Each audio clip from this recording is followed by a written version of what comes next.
तर प्रेक्षक हो नमस्कार, आपण बघत आहात मन धागा धागा जोडते नवाचा आजचा एपिसोड। तर बघा, सार्थक इथे ऑफिसमध्ये काम करत बसलाय, तेवढ्यात सुखदा येते आणि त्याला सांगते की आज मला खूप छान वाटलं, खूप मस्त वाटलं, खूप मस्त वाटत होतं मला आज ऑफिसमध्ये, असं ती सांगते। तेवढ्यात सार्थक ना बारीकशी स्माईल देतो। तर सुखदा म्हणते की सार्थक, तू दरवेळी असा छोट्या रिॲक्शनच का देतो, म्हणजे थँक्स, एकच छोटीशी स्माईल, असं भरभरून का तू हसत नाहीस? तर लगेच सार्थक म्हणतो की दरवेळी आनंद झाला म्हणजे हसलंच पाहिजे का? तर सुखदा म्हणते तर हो, आनंद ही एकच गोष्ट आहे, ती अशी सेलिब्रेट करता आली पाहिजे। मला माहिती आहे की तुला असं वाटू शकतं की आपल्या आवडती व्यक्ती, आपल्या जवळची व्यक्ती आपल्याला सोडून गेल्यानंतर आपण आनंदी राहू शकतो का, आपल्याला पूर्वीसारखं हसतं खेळतं राहू शकतो का? तरी ते ती मुद्दामून आनंदी असा शब्द घेते। तर सार्थक म्हणतो की हे बघ, तू असं बोलू नकोस, मला नाही आवडत माझ्या पर्सनल आयुष्याबद्दल कुणाशी बोलायला, आणि आपल्यामध्ये एक बाउंड्री आहे आणि ती तू क्रॉस करू नको, नाहीतर आपल्यातली मैत्रीसुद्धा संपून जाईल, असं म्हणून तो निघून जात असतो। तेवढ्यात सुखदा त्याचा हात धरते आणि त्याला थांबवते आणि म्हणते की हा मैत्रीचा हात मी सोडण्यासाठी नाही धरलेला आहे, आणि तू ना माझा खूप असा स्पेशल फ्रेंड आहेस, तू साधासुद्धा मित्र नाही आहेस, तू माझा खूप असा स्पेशल फ्रेंड आहेस, असं ती इथे म्हणते। तर लगेच सार्थक इथे म्हणतो की तू काही विचार करू नको, फार पुढे जाऊ नकोस, असं काही नाही आहे, स्पेशल वगैरे काही नाही आहे। तर लगेच इथे सुखदा म्हणते सार्थक, ती आता वेळ आलेली आहे की मी तुला सत्य सांगावं, असं म्हणते आणि ती खाली डायरेक्ट गुडघ्यावर बसते आणि म्हणते की आजपर्यंत माझ्या आयुष्यात अशी वेळ आली नव्हती की मी असं गुडघ्यावर बसून कुणाला तरी काहीतरी सांगावं, मला जसं हवं तसं आयुष्यात आजपर्यंत कुणी भेटलं नव्हतं, पण तू मला भेटलास आणि मग माझ्या लक्षात आलं की मला आवडणारा, मला हवा तसा मुलगा तू नाही आहेस, असं ती ते म्हणते आणि हसायला लागते इथे ती जोरात। तर सार्थकसुद्धा तसं टेन्शन फ्री होऊन जातो आणि मग सुखदा त्याला म्हणते की सार्थक, तुझा गैरसमज दूर व्हावा म्हणून एवढं सगळं मी हे नाटक केलं, मला तू आवडतोस पण फक्त मित्र म्हणून, त्यापुढे माझ्या मनात काहीही भावना नाही आहेत, तू काळजी करू नकोस, आणि तुझी खास मैत्रीण म्हणून मला एवढंच वाटतं की तुझी ही गेलेली स्माईल जी आहे ती परत यावी। आणि ती इथे विचार करत म्हणते की मला जर असा कोणी भेटला कमिटमेंट चांगला देणारा, तर मी त्याच्यावर जीव ओवाळून टाकेल। तर इकडे घरातला प्रसंग चालू आहे, इथे सार्थक ना गालातल्या गालात हसताना आपल्याला दिसतोय, तो बहुतेक सकाळी जे काही सुखदाने केलं ते आठवून इथे हसतोय गालातल्या गालात। तेवढ्या सुद्धा येते आणि म्हणते की तू बऱ्याच दिवसांनी असं गालातल्या गालात हसताना दिसतोयस, खूप छान वाटतंय असं तुझ्याकडे बघून। तर लगेच सार्थक इथे म्हणतो की काही नाही, घराचा मूड छान आहे, घर हसतं खेळतं आहे आणि त्यामुळे मलासुद्धा असं बरं वाटतंय। तर लगेच सुद्धा इथे म्हणते की म्हणजे तुला पण कळतंय ना की सुखदा आल्यापासून आपल्या घराचा मूड बदलला आहे, तुला पण सुखदा इथे राहावी असं वाटतंय ना? तर इथे सार्थकला लगेच शंका आली आहे आणि तो म्हणतोय, आई तू काही वेगळा विचार करत नाही आहेस ना?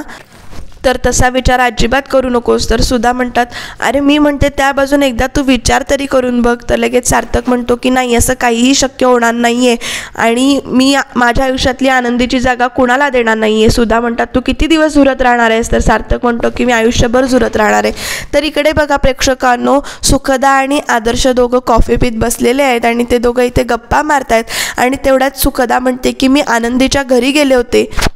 तर आदर्श म्हणतो का? तर सुखदा म्हणते की सार्थकला मी आता चांगला माझा मित्र मानला आणि त्याच्या आयुष्यात काटा कुठे रुतून बसलाय हे मला शोधायचं होतं, म्हणून मी तिकडे गेले होते। कसं आहे, मी आत्ता आहे पण थोड्या दिवसांनी मी नसेन, मी आल्यावर सार्थक बदलला असं सगळेच म्हणतात, पण नंतर मी गेल्यावर काय, मी काही इथे कायमची राहणार नाही आहे, त्यामुळे त्याचं दुःख पूर्ण नष्ट करण्यासाठी मी तिकडे गेले होते। आणि इथे लगेच आदर्श म्हणतो की तुला त्यांचा पत्ता किंवा त्याला त्यांच्याबद्दलची माहिती कशी मिळाली? तेव्हा ती म्हणते की मी पहिल्यांदा सार्थकच्या मागे गेले, नंतर सार्थक बरोबरच त्या लीना वहिनींना वाचवायला गेले होते, त्यांची मदत करायला गेले होते। तर इथे आदर्शला खूप छान वाटतं की तो अजूनही, म्हणजे 6 वर्ष होऊन गेली तरीसुद्धा तो आनंदीच्या माहेरच्यांच्या म्हणजे आनंदीच्या आईबाबांच्या टचमध्ये, आणि तेवढ्यात तिथे सुखदा विचारते की आनंदी नेमकी कशी होती? तर आदर्श म्हणतो की आनंदीला बघून, म्हणजे तिच्या चेहऱ्यावरचं स्माईल बघून दुसऱ्याच्या चेहऱ्यावर आनंद यावा अशी होती। तर इकडे बघा, शलाका जी आहे ती धावत पळत वृंदाकडे आलेली आणि म्हणते की मला ना खूप राग येतोय, या सुखदाला कधी घरातून बाहेर काढते असं झालंय, ती कधी जाते असं झालंय। आणि हे सगळं बोलणं सुखदा पाठीमागून ऐकते. वृंदा शलाकाला थांबवायचा प्रयत्न करते पण ती थांबतच नाहीये. हे बघून सुखदा शलाकाला हाक मारते आणि म्हणते की मला घराबाहेर घालवायचा प्रयत्न चाललाय, पण एक लक्षात ठेवा, या घरातून मला जेव्हा जायचं असेल तेव्हाच मी जाईन. माझ्या मागे मागे लागायचं नाही, माझ्या मध्ये मध्ये यायचं नाही, आणि मी जाताना ना सगळे हिशोब चुकते करून जाईन असं वगैरे ती इथे सांगते. सुखदाला आपल्या पाठीमागे बघून शलाकाची तर बोबडीच वळाली आहे. इथे सुखदा त्या दोघींना सुद्धा चांगलंच वॉर्न करून जाते की तुम्ही माझ्यामध्ये येऊ नका, माझ्या मागे मागे करू नका, माझं काम मला करू द्या असं ती इथे सांगते. दोघींना घाबरवायचा प्रयत्न करते ती. इथे शलाका बघा कशी तोंडावर 12 वाजल्यासारखी बसलेली आहे.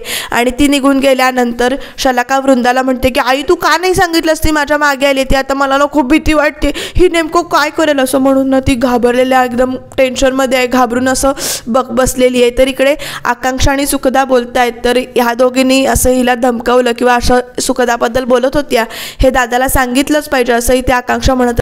तर सुखदा तिला अडवते आणि लगेच आकांक्षा म्हणते की ह्या अशाच करतात. आनंदी वैदीला सुद्धा त्यांनी खूप त्रास दिला होता, म्हणजे तिनं बनवलेलं जेवणच खराब कर किंवा तिला ऑफिसला जाऊ नये याच्यासाठी काहीतरी उपद्व्याप कर, तिच्या माहेरच्यांविषयी आईबाबांना भडकव, असे सगळे उपद्व्याप केले होते.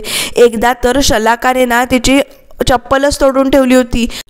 आनंदी ऑफिसला जाऊ नये म्हणून चप्पल तोडून ठेवली होती. हे असे सगळे उपद्व्याप त्यांनी केलेत. त्यांनी खूप त्रास दिलाय आनंदी वहिनीला असंही त्या आकांक्षा सांगते.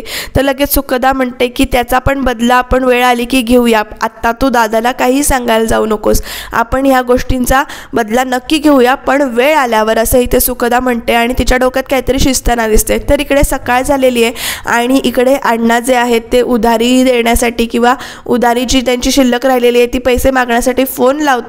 तर इथे तेवढ्यात एक गृहस्थ येतोय त्यांच्याकडे आणि तो म्हणतोय की अण्णासाहेब वर्तक तुम्हीच ना, माझं तुमच्याकडे काम होतं.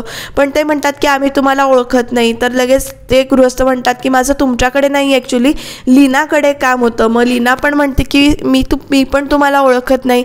तर ते म्हणतात की अहो आपण एकमेकांना भेटलो नाही आहे, पण मला तुमच्याकडे ना एक ऑर्डर आहे, तुमच्याकडे काम होतं, मला 1111 चिवड्यांची पाकिटं पाहिजे होती आणि मला ती मिळतील का, उपवासाचा चिवडा पाहिजे असं वगैरे ते इथे सांगतात. आणि ते येताना बरोबर ॲडव्हान्ससुद्धा देतात. आणि मी संगमनेरवरून आलो आहे असं म्हणतात, पण आमचा बिझनेस एवढा मोठा नाही आणि तुमच्यापर्यंत नाव कसं पोचलं. तर तेवढ्यात ते म्हणतात की सुखदा आहेत ना, त्यांनी मला तुमचा पत्ता दिला, ह्यांच्याकडे चिवडा खूप छान मिळतो असं सांगितलं.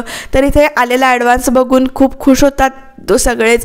खूप दिवसांनी त्यांच्या घरात लक्ष्मी आलेली आपल्याला दाखवलेली. आणि लीना म्हणते की मी तुम्हाला एक साडी, आईला एक साडी आणि तुम्हाला एक कुर्ता घेईन. पण लगेच अण्णासाहेब म्हणतात की जा हे पैसे देवासमोर ठेवा आणि सगळ्यांचं तोंड गोड कर.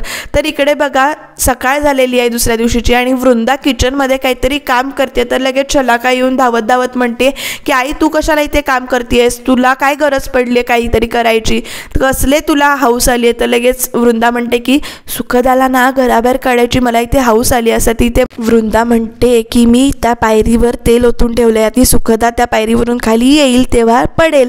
तर इकडे या दोघींचं असं कारस्थान चालू आहे की आता सुखदा खाली पडणार आणि तेवढ्यातच त्या एकमेकींशी बोलताना सार्थक तिला हाक मारतोय. परत वृंदा पायरीवर चढते, पण तेवढ्यातच बघा फोनवर बोलून झाल्यानंतर इकडे सुखदा खाली उतरताना दिसते. शलाका म्हणते की अजून का उतरत नाही. तेवढ्यात ती सांगते की मी ह्या पायरीवर नाही, त्याच्या खालच्या पायरीवर तेल ओतलंय, थांब जरा, असं ती इथे वृंदा शलाकाला सांगते. आणि शलाका बघा किती इंटरेस्टिंग न बघते की आता मजा येणार आहे असं म्हणते. काय बायका आहे त्या. तेवढ्यात बघा सुखदा त्या पायरीवर पाय ठेवायला आणि ती घसरून पडायला, पण सार्थक तिला धरतोय, वाचवतोय. सुखदा पडली आहे या गोष्टीचा ह्या दोघींना केवढा आनंद झालाय बघा प्रेक्षकांना. तर उद्याच्या भागामध्ये इथे सार्थक जो आहे तो काळजीनं सुखदाला समजावते की तू बांधून घे बँडेज. इकडे आकांक्षा सांगते की चल दादावरती. सुखदा बँडेज बांधून घ्यायला तयार नाही आहे. सार्थक इथे वरती आलाय आणि तो सुखदाला समजावतोय, त्याची काळजी घेतोय. तर इकडे सुधाच्या मनामध्ये विचार येतोय की ही काळजी जी आहे ती हळूहळू प्रेमात बदलू दे. तुम्हाला काय वाटतं प्रेक्षकांनो, या दोघांचं नातं पुढे काय वळण घेईल ते जाणून घेण्यासाठी तुम्ही सिरियल नक्की बघत राहा.